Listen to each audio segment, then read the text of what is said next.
भीतमस्तु मा विद्विषावहै। ॐ शान्ति शान्ति शान्तिः। अर्जुन उवाच जायसी चेत् कर्मणस्ते मता बुद्धिर्जनार्दन तत्किं कर्मणि घोरे माम् नियोजयसि केशव। व्यामिश्रेणेव वाक्येन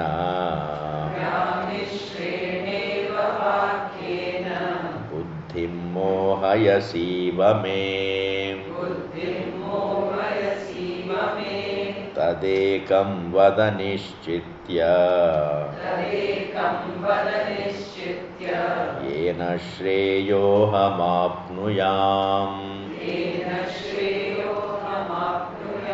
श्रीभगवानुवाच लोकेऽस्मिन् द्विविधा निष्ठा पुरा प्रोक्ता मया नघ। ज्ञानयोगेन साङ्ख्यानाम् कर्मयोगेन योगिनाम् न कर्मणामनारम्भात्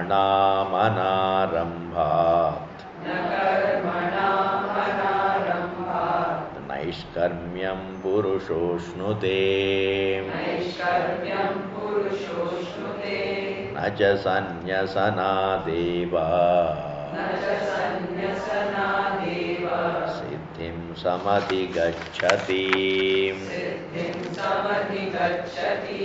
न हि कश्चित् क्षणमपि यातु तिष्ठत्य कर्मकृत् कार्यते ह्यवशः कर्म सर्वः प्रकृतिजैर्गुणैः। So, the topic is the third chapter, which is called Karma Yoga. Here the problem, Arjuna's problem is that he would like to choose one path to the exclusion of other paths.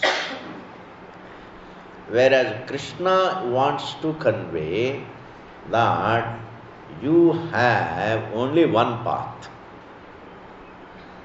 We don't have many paths to the truth.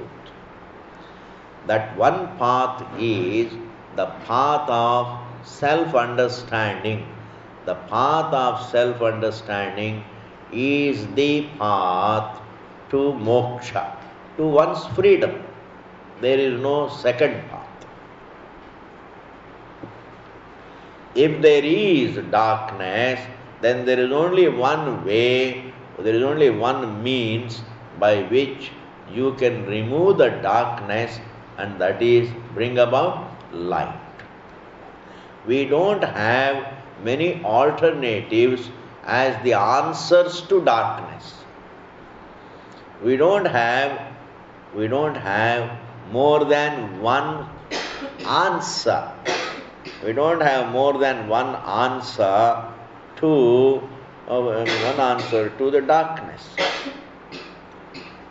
So if there is darkness, then the answer is light. That's being clear in life. This is called being clear in life. If a person is clear in life, that means that matters a lot. Abundance of money with a confused mind, you get nothing from life. abundance of wealth, abundance of money, and then a confused mind. What will you get out of it? Therefore, what really comes to our rescue in life is not merely abundance of wealth, it's a clarity.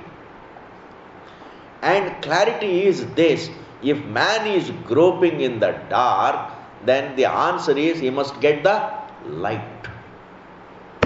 And we require the light about ourselves. What is this me? Therefore, the freedom that one is looking for, or the shanti that one is looking for, everybody is looking for freedom and shanti, and that happens to be one's nature, as pointed out by the Shruti, and also as verified, as substantiated by our own experiences, as pointed out by our own experiences. Because whenever we control our mind, we are peaceful. Whenever the thoughts subside, we are peaceful. Whenever the desires subside, we are peaceful. And whenever we transcend the mind, we are peaceful, as it happens in deep sleep. Therefore, our experiences tell us that the shanti, the peace that we are looking for, is not away, it is our own nature, and therefore, it is necessary for us to look into ourselves. Thus, self-understanding is the path. Self-understanding is the path. And self-ignorance is the problem. Self-understanding is the answer. Self-ignorance is the problem. Atma avidya is the problem. Atma vidya is the answer. If this is clear, then one thing is clear: there is only one path, and that is self-education. Self-education, Atma vidya. If this is clear, then everything else can become related to that. So then karma becomes a facilitator. Then bhakti becomes a facilitator. It is upaya bhutam, meaning it is sahakari karanam. It is only something helps you, but not it is a parallel path. It's not another path. Duty is not another path to moksha. Duty is something that facilitates me, that helps me gain self-knowledge.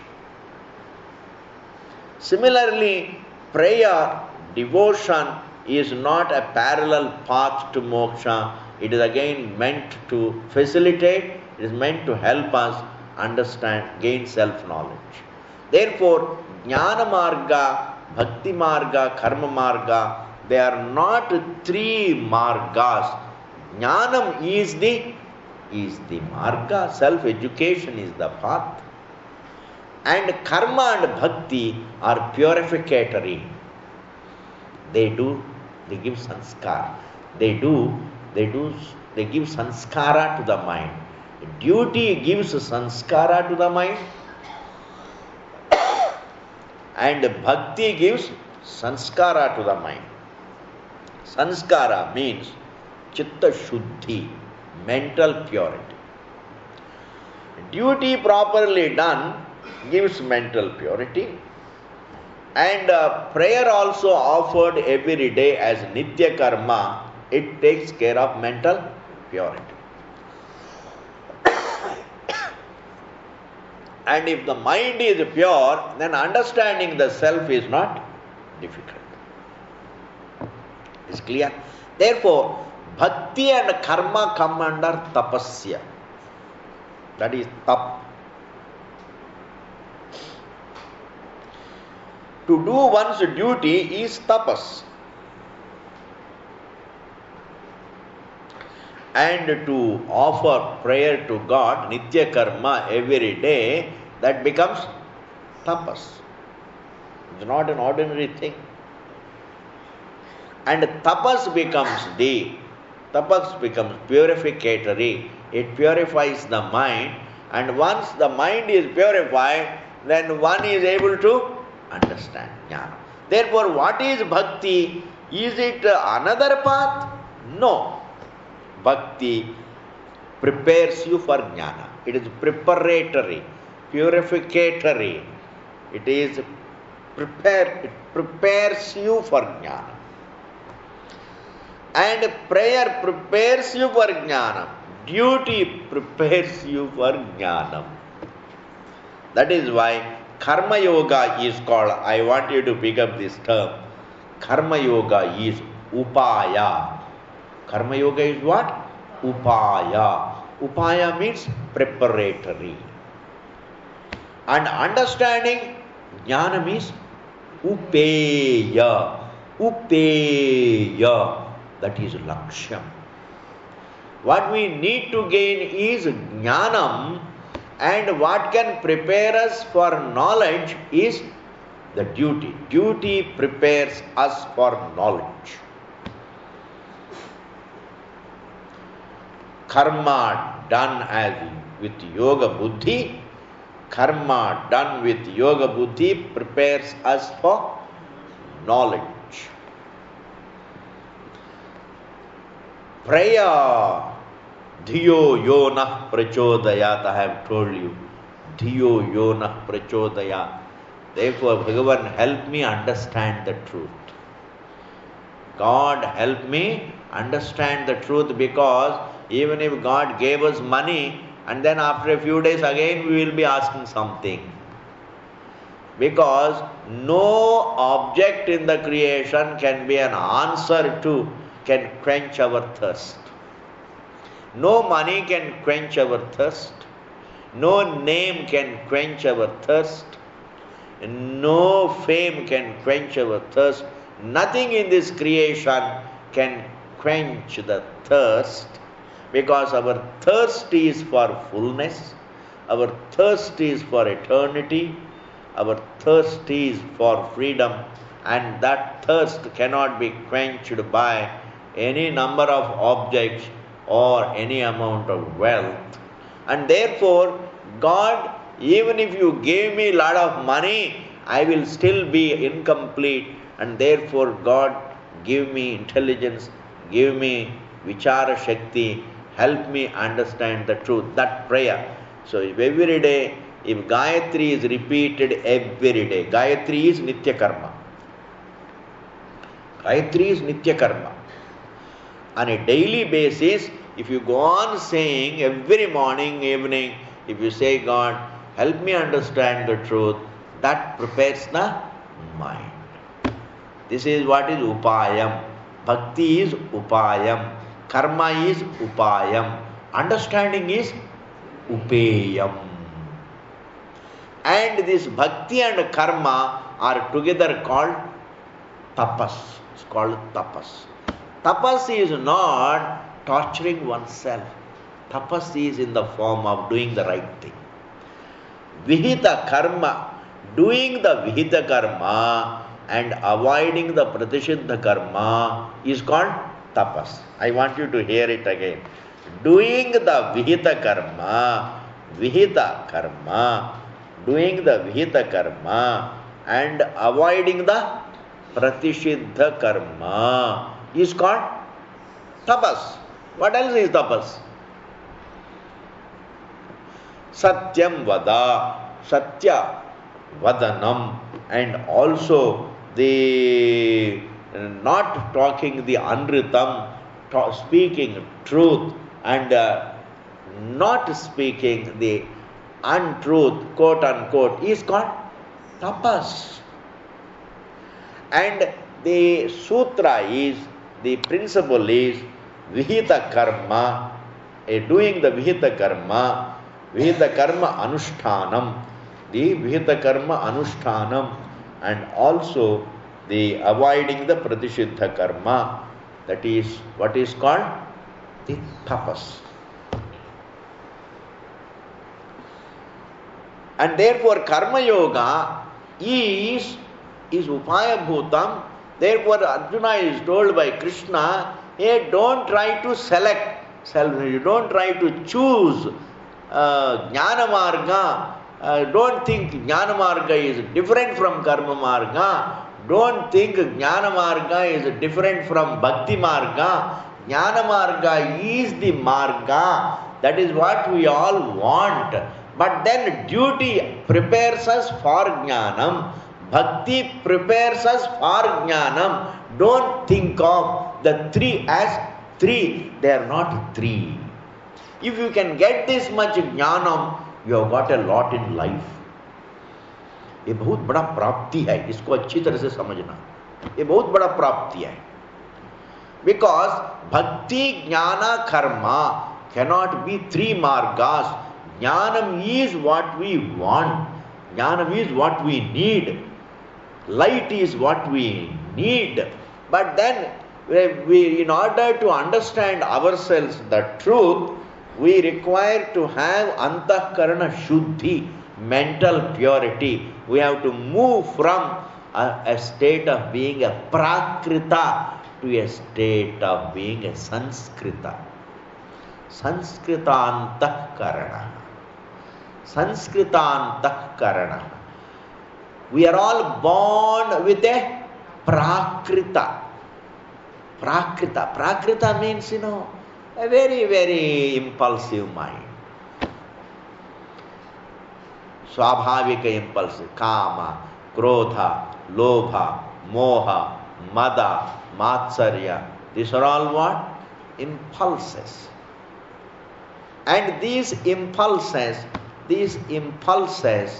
make the mind prakrita. The impulses. Man is born with these impulses. And with these impulses active in our mind, we can't know the truth. That must be clear. A man who is disturbed by anger, he can't relax. Disturbed by greed, kama, krodha, lobha, moha, mada, matsarya, these are called Arishad Varga. They are called Arishad Varga. Ari means Shatru. Shat means 6. Varga means a group. There are 5. There are 6. A group of 6 enemies. You see? A group of 6 enemies. Arishad Varga. Therefore, these Arishad Varga, these 6 impulses make an individual prakrita. Are you able to follow what I am saying? These 6 enemies make an individual a prakrita. Prakrita means impulsive man. He is just rustic mind. Then we have to move from a state of being a prakrita to sanskritanta karana. And what can take us from these 6 impulses to antahkarana shuddhi is duty, karma done with yoga buddhi. We will go into it, all of it, meaning duty done as a prayer to God. Duty done as a prayer to God. Duty done as a prayer to God. And then daily prayer. Daily prayer is apart from the duty, you sit down for a while and say to God, cry before God, God, help me understand, create in me vairagyam, etc., etc. This daily prayer really can give us relative peace, and the duty also gives us mental peace. Please, you come up, we're all educated, let each one think independently. What is it that can really give us mental purity? What is it that can give us mental purity? Except the prayer. Except the duty done as a prayer. Except that prayer and duty. What else? What can really give us mental purity? Please find out. You come up with an answer. Let each one think independently and come up with an answer. There is nothing really that can purify the mind except the daily duty and daily prayer. Now, in this connection, I am going to recite something. First, we have to prepare the ground to go into the chapter. In one of the Upanishads, one of the Vedas, there was a rishi called Bhrigu. And this Bhrigu was the son of Varuna. And the Bhrigu goes to his father, Bhrigirvai Varunihi. Varunam Pitaram Upasasar. Bhrigu goes to his father Varuna. And then he says, the son asks the father, Father, Adhihi Bhagavo Brahmeti. Adhihi, please, Adhyapaya. Adhihi means, please teach me.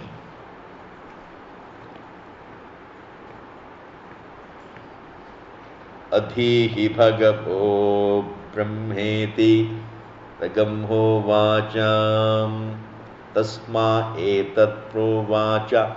The father immediately says, okay, I will give you the Upadesha. Brahmopadesha.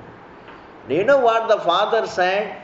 He says, Yato vajimani bhutani jayante yena jatani jivanti yat prayantyabhi samvishanti tad vijijñāsasva tad brahmeti sadapotapyatam sadapastaptva annam brahmeti vyajanat.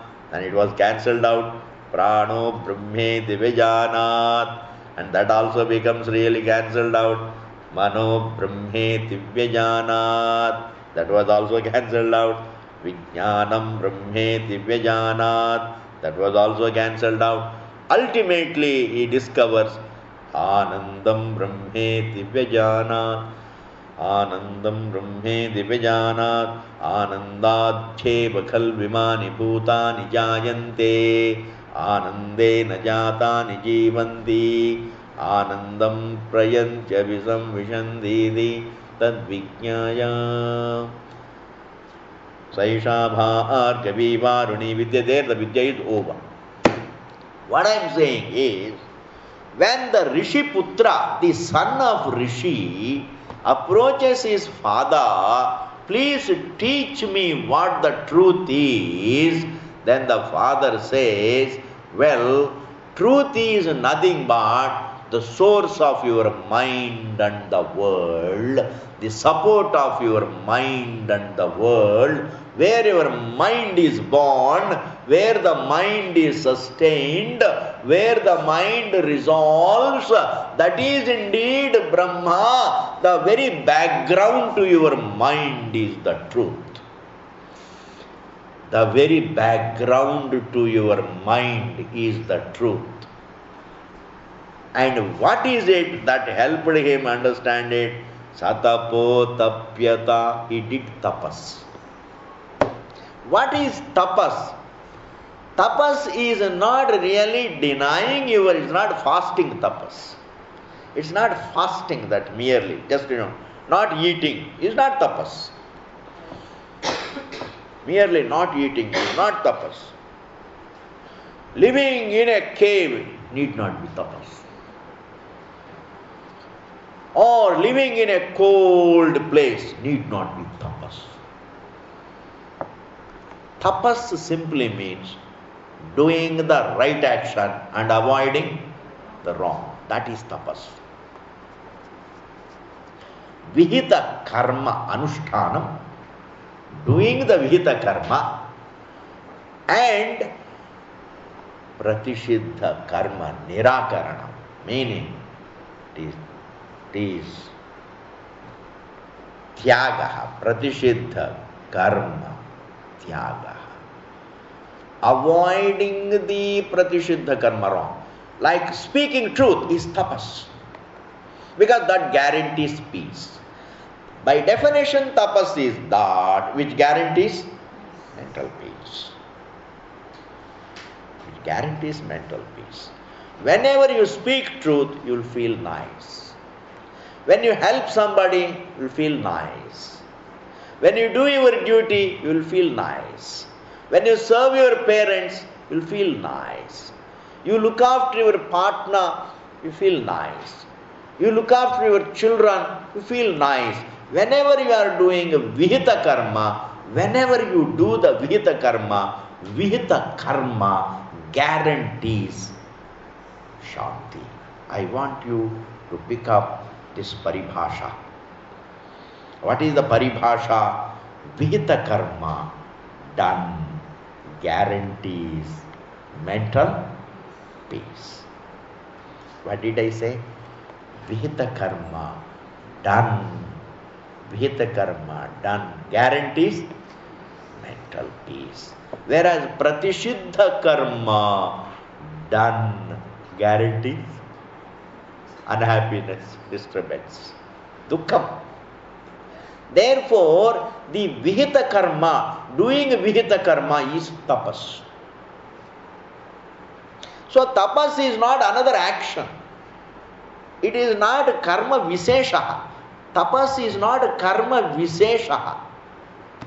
It is Vihita karma anushtana. It is not some another visishta karma.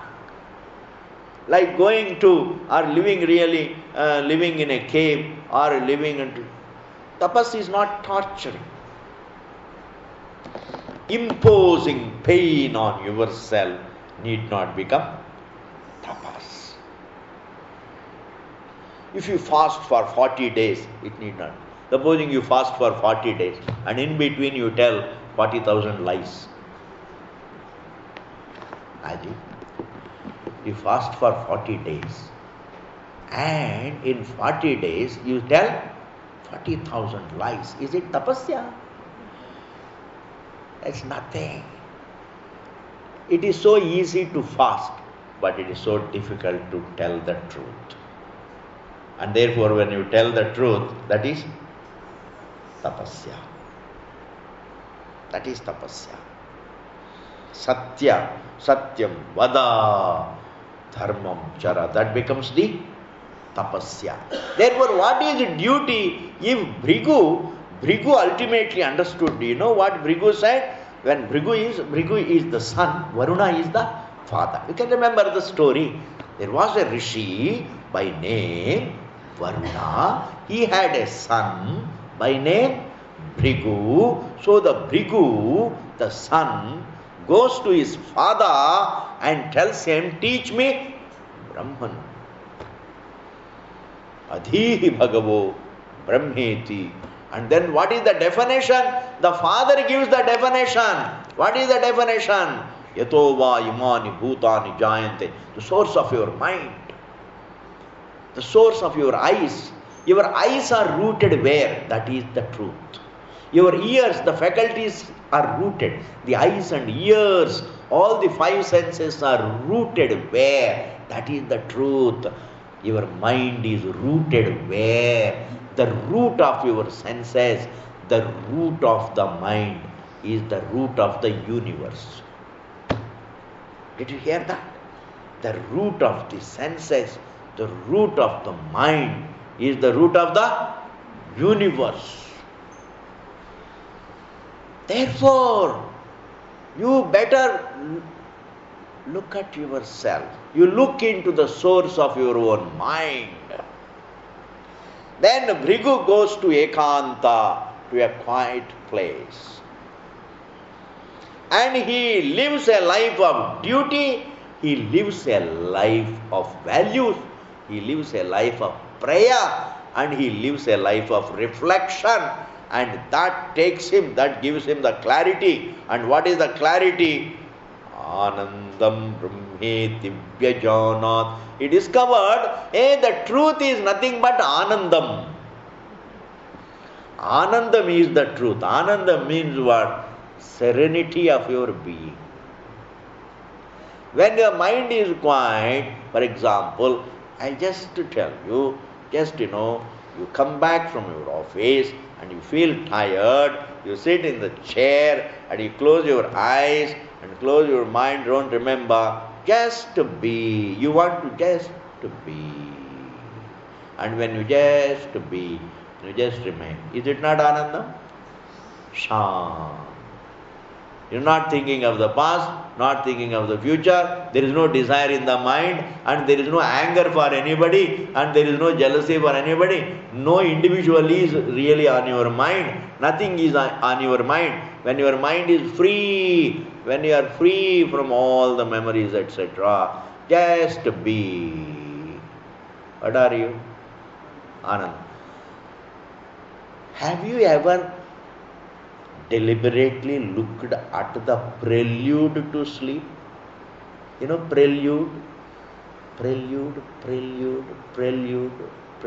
upakrama. Just before you fall asleep, what do you feel? You feel nice Anandam, and sleep becomes absolute Anandam. What is Anandam? Serenity of the being. Peace of one's being. Therefore, serenity of our being is the truth, and therefore, ultimately, Bhrigu discovers Anandam. We are by nature Anandam. Therefore, this knowledge that the self is Anandam by nature, this knowledge that the self is Anandam by nature, is made possible by a life of tapas. A life of tapas means, understand, not a life, it's a difficult life. Life of tapas means a correct life. A life of duty, a life of values, a life of prayer. Duty, values, and prayer. Three things you remember. Duty, values, and prayer. It is not enough just by doing duty. But prayer also is duty, prayer, and values. Values means what? Doing the right thing. And therefore, now, I am trying to tell you the connection, relation between the way we live and the final goal, that is jnana. Our duty is related to our goal. Our values are related to our goal. Our prayers are related to our goal. We can never take interest in something that is unrelated to our goal. Like you are driving on the road, you are going to Rishikesh. Rishikesh is what you want to reach, all right. Is road related to the goal or not? The road is related to the goal. The road is related to the goal. Therefore, the way we live, that is related to our goal. Therefore, Karma Yoga is related to Jnanam. Bhakti is related to Jnanam. And the more we pray, and the more we do our duty, and the more we become strong to be able to understand the truth. Rama killed Ravana. How was it possible? आपको मैं दूसरा दृष्टि देता हूँ. Try to think in this manner. Supposing Rama went to Lanka to kill Ravana straight from his mahal, I don't think he would have killed him. Ravana was too mighty. Rama was able to kill Ravana because before that goal, he went through tapasya. he went through Aranyavasam. Do you know what is that tapasya? Going through the Vanavasam. Rama went through Vanavasam. He went through a lot of hardships. But those hardships don't make it a tapas. It is not the hardships that he went through. It is not the hardships that he went through that make it the tapas. But what is it that made it the tapas? Are you able to follow? What is it that made it a tapas? He was only following the duty towards his father. He was only trying to follow the father's vachanam. Therefore, my father had given this particular word, and that word I have to keep up that promise. Now, while keeping up that promise, you may go through difficulties, you may go through comforts or discomforts, it doesn't matter. But what makes it a tapas is that he is doing his duty towards his father. That makes it tapas. He becomes a tapasvi. So what makes you a tapasvi? Hardships or duty. Doing duty in the face of hardships is called tapasya. Not renouncing duty in the face of hardships is tapasya. Not renouncing duty in the face of hardships.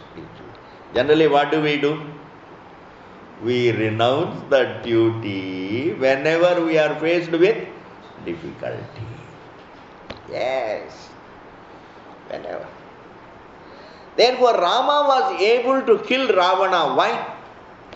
Because before he reached Lanka, he did tapasya. As a tapasvi, he had an extra capacity.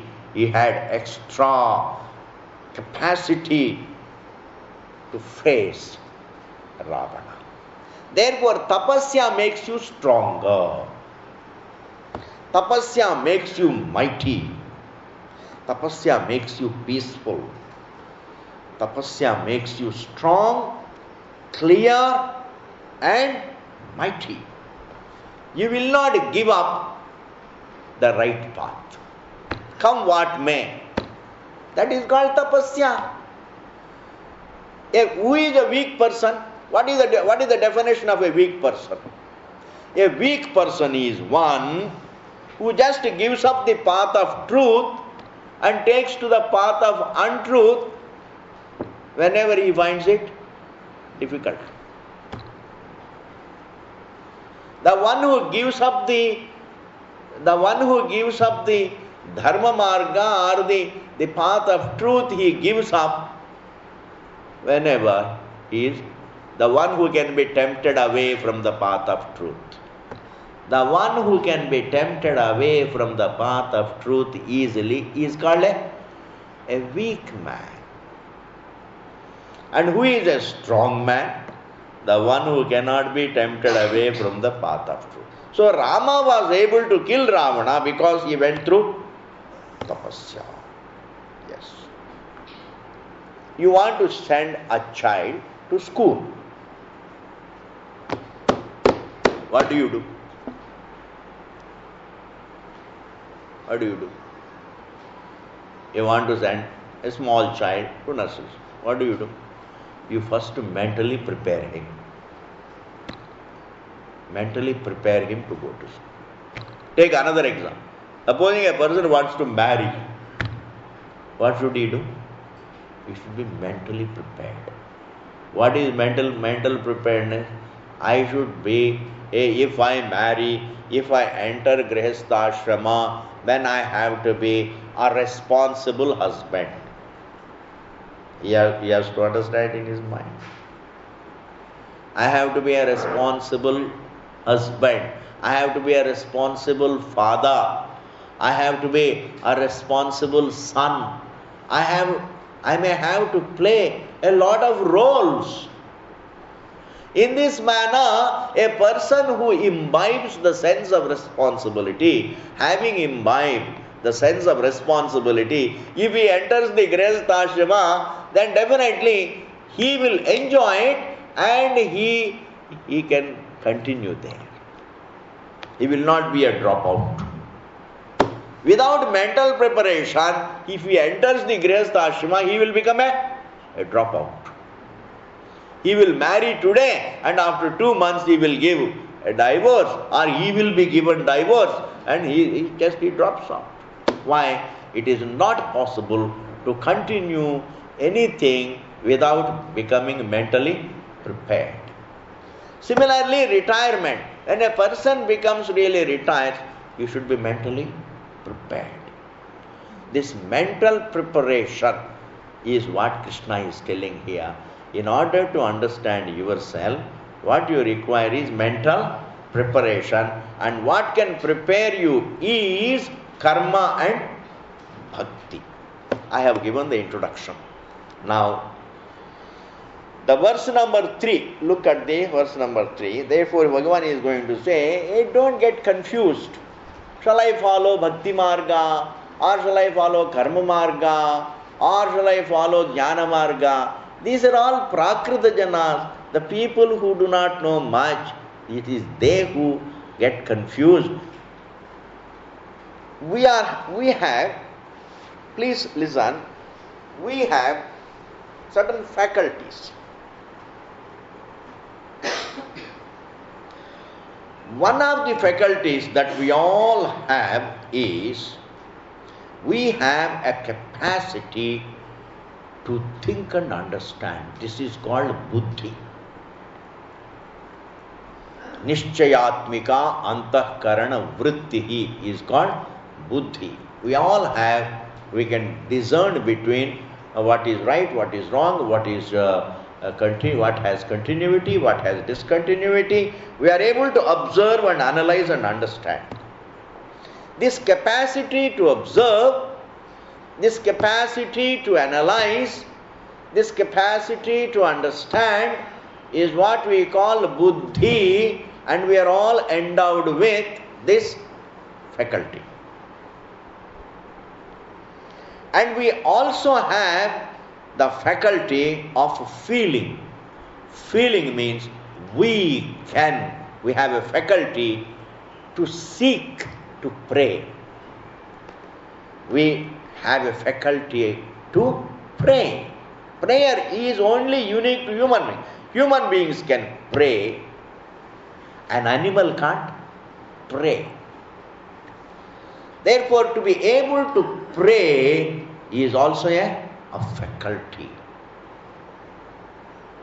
Similarly, to be able to talk is another faculty. Animals can't talk. We can talk. Animals can't feel the way we feel. Animals can't choose, but we can choose. Animals can't observe, analyze and understand the way we can do. Similarly, we can perform action. So the action, to do an action is a faculty, to talk is a faculty, to feel is a faculty, to be able to pray is a faculty, to be able to analyze and understand is a faculty. We are endowed with the faculty of understanding, the faculty of choosing, the faculty of talking, the faculty of action. Now, we have to grow only by using these faculties. We cannot use any other faculty. In order to survive, I have to use these faculties. The faculty of thinking, the faculty of choosing, the faculty of talking, the faculty of feeling, and the faculty of action. I have to use these faculties for survival. I have to use these very faculties in order to get my mental peace, and I have to use the same faculties even to understand the truth. I have to use the same faculty. We don't have any other faculty.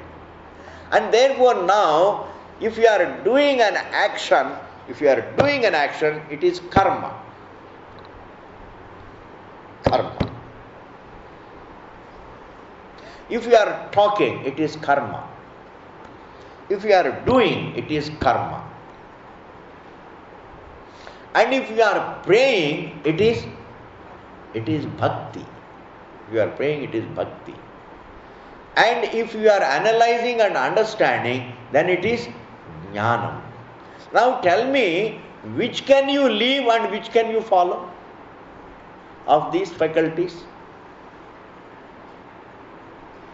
Of these faculties, we can't renounce one and then follow the others, because all of them, we have all of them, and therefore I have to make use of my faculty of action, I have to make use of my faculty of talking, I have to make use of my faculty of prayer, I have to make use of my choice, and I have to make use of my buddhi, my faculty of understanding. It is only by making use of all these faculties I can grow and understand. Therefore, what is karma yoga? Action. What is bhakti yoga? Prayer. What is jnana yoga? Understanding. Why these three things are given? Hey, all these three things we are all in need of. This is again, I want you to understand this point. We are all in need of action. We are all in need of prayer. We are all in need of understanding. Everybody is in need of action. Everybody is in need of prayer. Everybody is it true that some people are not in need of offering a prayer? Is it true? We are all in need of offering a prayer. Therefore, bhakti yoga is everybody's need. Karma yoga is everybody's need. Jnana yoga is everybody's need. And therefore, karma and bhakti are meant to prepare us for jnanam. Karma and bhakti are meant to prepare us for jnanam. Therefore, karma becomes what? Essential. Karma is necessary. Bhakti is necessary. And understanding is the goal. Therefore, which can you leave? Which can you leave? I am a very active person. I am doing my duty, therefore I don't require prayer. I don't require Vedanta because I am doing my duty. Can you say that? Can a person say, I am doing my duty, I go to my office in the morning at 10 o'clock and I come back in the evening. I am doing my duty. I am providing for my family. So and therefore, and that is over, then I don't need to offer any prayer, or I don't need to study the Shastram. If he says, he is wrong, because everybody is in need of doing duty and offering a prayer and also studying the Shastram. In modern times, really, the prayer and Shastra have taken the back seat. Just action, it has taken over. Action has taken over. Similarly, if a person is a bhakta and if he says, I will sit down in prayer the whole day, I won't do my duty, that is also wrong, because along with the prayer, you have to do your duty. I have to do my duty and also offer my prayer, bhakti, and also sit down and study the scripture. We can't afford to ignore Shastra. If all the three are meant for everybody, and therefore Shankaracharya was a bhakta also and also a karma yogi. He did his duties either in this life or in the previous life, and therefore he gained knowledge. He also was a bhakta, he was also a karma yogi. Similarly, a karma yogi is also a bhakti yogi, and he is also a bhakta, he is also a jnani. And a jnani also is a bhakta and a karmi. Therefore, duty, prayer and reflection, remember these three. Duty, prayer and reflection are everybody's need. They are everybody's need. And in the last class, I was telling, we have 4 ashramas. These 4 ashramas are Brahmacharya, Grihastha and Vanaprastha and Sannyasashrama. A brahmachari is one, Brahmani Vede Charatiti Brahmachari. It means the one who is doing Adhyayana. The one who is studying is a student. What is the definition of a student? The definition of a student is the one who is studying. Therefore, he is doing his duty of studying.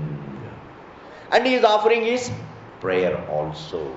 He is studying the Shastram, he is combining the duty, the prayer and the study. All the 3. Duty, prayer and study. All the 3 he is combining. As a Grihastha, when he gets married, he becomes a Grihastha. What does he do? He does his duty. He also offers his Nitya Karma, and plus he also does the Shastra Adhyayana. These 3 things is very important. These 3 things. Duty, prayer and Adhyayana, the scriptural study. As a Vanaprastha, a person after Grihastha, he withdraws from the Grihastha and then concentrates more on the duty and the Adhyayanam and prayer. The duty he has withdrawn.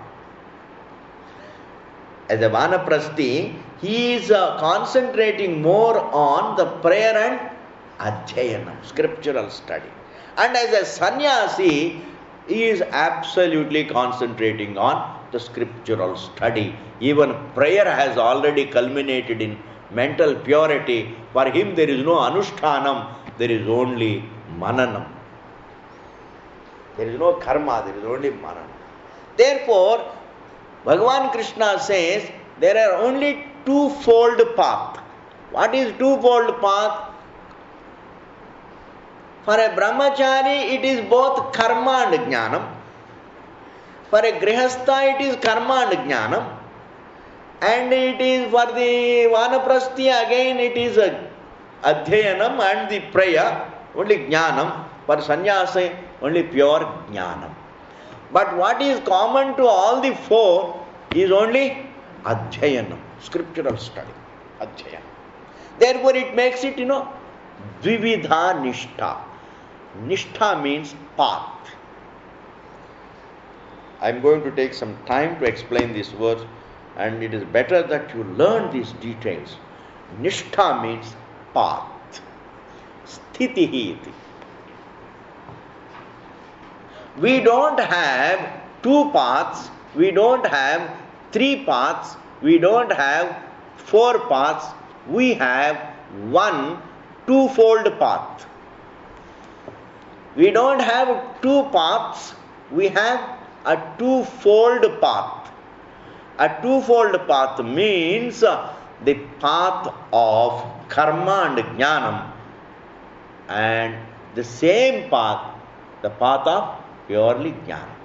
As a brahmachari, supposing I am a brahmachari, as a brahmachari I am studying, I am doing my duty, I am studying, I am also offering my prayer. Then I become a grihastha, I do my duty and also studying the scripture. As a vanaprastha, then I am studying my scripture and offering my prayer also. As a sannyasi, I am doing my mananam, scriptural study and mananam. Thus, the paths are not 2, there is only a 2-fold path. 2-fold path means karma and jnanam. Because everybody has to go through karma and reach jnanam. Everybody has to begin with karma, everybody has to begin with bhakti and reach jnanam. Nobody can bypass karma and reach jnanam. Nobody can bypass bhakti and reach jnanam. Therefore, it is a two-fold path. Dvividha nishtha. Loke. Now look at the verse. Loke in this word. Asmin loke in this word. Dvividha, twofold. Nishtha, the path. Pura, before. Prokta, was taught. Maya, by me. Krishna says, Anagha, hey Arjuna, O sinless. Here I want to unfold something. Krishna says, this twofold path, the path of duty, the path of understanding. The path of duty and the path of understanding, this path I had taught long ago, he says. When? Krishna himself is so ancient and he says, I had taught this long ago. What does it mean? What does it mean? Krishna says, I had taught this long ago. When Krishna refers to ancient times, what does it mean? We have to understand. Hey, this teaching in the form of Veda is manifest along with the Srishti. It is Anadi. I am introducing one word, Anadi. I know you are all, some of them are new to this whole scripture, but I am not going to leave it. You will have to understand these words. If you can just follow me, you can understand. There is nothing great about it, but you have to concentrate a little. In fact, if you sit down here without falling asleep, you can become a Vidwan. Yes. You don't have to listen much, just remain awake. Good enough. Remain awake. I'm going to ask you a question. Before you wake up in the morning, was there time? There's no time. You are free from time. You are timeless. Is it not? You are timeless. Free from mind, free from thought, and free from time. And when you woke up, time also wakes up. When the mind wakes up, time wakes up. That means the time and the mind both wake up, not in time. The time and the mind wake up in the timeless. The mind doesn't wake up in time, but the mind wakes up along with the time. And where do they wake up? They wake up in the timeless, the truth. And therefore, all that can be, therefore that which manifests along with time is called Anadi. This prapancha manifests along with the time. And along with the universe manifests the Veda. Veda becomes manifest along with the Srishti. Along with the Srishti. How old is sight? How old is the sight? Who created this sight? Is the man the author of the sight? Is man the author of the sight? Is man the author of the mind? Is man the author of the mind? If man has not authored his eyes, I want you to hear this point. We haven't authored the eyes, we haven't authored the ears, we haven't authored the mind.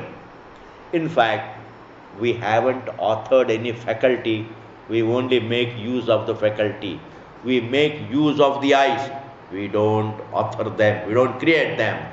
We use the ears.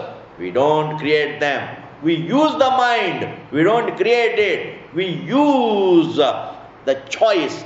But choice is not created by us. We use the faculty of understanding. But we don't create it. Similarly, Veda is a faculty which unfolds our nature. We haven't created it. We only make use of Veda Pramanam. Veda Pramanam, Shabda Pramanam, being Nityam, we only make use of the Shabda Pramanam. This Vedanta is called Shabda Pramanam. Shabda Pramanam means a means of knowledge, and it is in the form of words, in the form of teaching. This Shabda Pramanam we make use of to understand the truth, just as we are not the Karta of the eyes and ears, we are not the Karta of the mind, we are not the Karta of the choice, we are not the Karta of the intellect. In the same manner, we are not the Karta of this the Shabda Pramanam. Parameshwara is the Karta of even the Shabda Pramanam. In that way, Bhagavan says, Pura Prokta Maya Nagha. I have given this Shastram, this knowledge. Pura means Srishti Samaye, Srishti Kale. Srishti Kale, I have given this knowledge. Bhagavan says. Thus, this Karma Yoga, Bhakti Yoga, Jnana Yoga is not something new. In fact, that is as ancient as a human being. It is Anadi. It is Anadi. I am going to conclude it in a few seconds. Just listen. I am going to pose a question to you now. When a person is born illiterate, how old is that illiteracy? Just another few minutes, just a minute. I won't. How old is illiteracy? It is Anadi. We can't trace it. It is Anadi. Illiteracy is Anadi. And if illiteracy is there, it also has the nature of being negatable. Its negatability also is Anadi. Therefore, the availability of literacy to negate it is also Anadi. Self-ignorance is Anadi. Therefore, self-knowledge also is Anadi. The negating knowledge is also Anadi. Therefore, this Shastram also is Anadi. And the more of it we will see the next class. I am going to take classes. I am going to teach. There is a Paddhati called Shastra Paddhati. I am going to continue with the Shastra Paddhati. I am not going to give some talks, some aisa nahi, Shastram. So it may sound a little terse in the beginning, but if you follow regularly, you will get a lot of clarity. You get a lot of prapti. You understand a lot of good things, the right things of the Shastra. If you sit down with patience and listen, you will learn a lot. Supposing you expect me to tell some stories, some thoda bahut idhar udhar, and no, this is going to be adhyayanam, proper study. Therefore, please try to come with a mind prepared for learning. Come with a mind prepared for learning, for reasoning, for understanding, for growing, for understanding the truth. Not for just spending 1 hour peacefully. You don't have that program. Let me go and spend 1 hour peacefully. No. Let me go and learn something. With that kind of mind, you have to come. Okay? Thank you. Purnamada.